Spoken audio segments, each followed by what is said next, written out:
আসসালামু আলাইকুম। আমি উজ্জ্বল আহমেদ। তো এটা আমাদের নেপালি সাগরকলা। তো নেপালি সাগরকলার বিয়ারিংটা দেখেন কত সুন্দর হয়েছে। তো এখন সকাল 6টা বাজে। তো আমরা সেই 6টার আগ মুহূর্ত থেকে কাজ করতেছি, গা ঘেমে গেছে তারা উঠাইতে গিয়ে।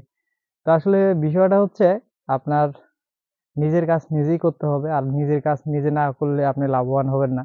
তো আপনাদেরকে দেখাই এখানে কতগুলো আমাদের নেপালি সাগরকলা আছে। এখানে 100টির মতো চারা লাগানো হয়েছিল। তো এই প্রজেক্টের ভিডিওটা আপনাকে কখনো দেখাই নাই। তো ভাবছিলাম যে সবগুলো কলা আহ, একটু ম্যাচুরিড হইলে তখন ভিডিও করবো। এই দেখেন, এই কাঁধির ওয়েট মোটামুটি 40 কেজি প্লাস চলে আসবে। তো আমরা চারা উঠাইতেছি। এই যে এগুলো কাজ খুব কষ্টেরই কাজ। চারাটা নষ্ট হয়ে গেল।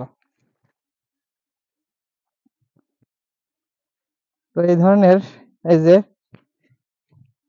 আমরা এই ধরনের নেপালি সাগরগুলা চারা সারা বাংলাদেশে কুরিয়ার সার্ভিসের মাধ্যমে আমরা পাঠায় থাকি। এবং যদি কোনো ভাই বেশি পরিমাণে চারা নেন, 1000 2000, তো সেক্ষেত্রে তাদেরকে আমরা ছোট পিক আপ বা আহ, বড় যে ট্রাক গুলো আছে, সেগুলোর মাধ্যমে পাঠায় থাকি।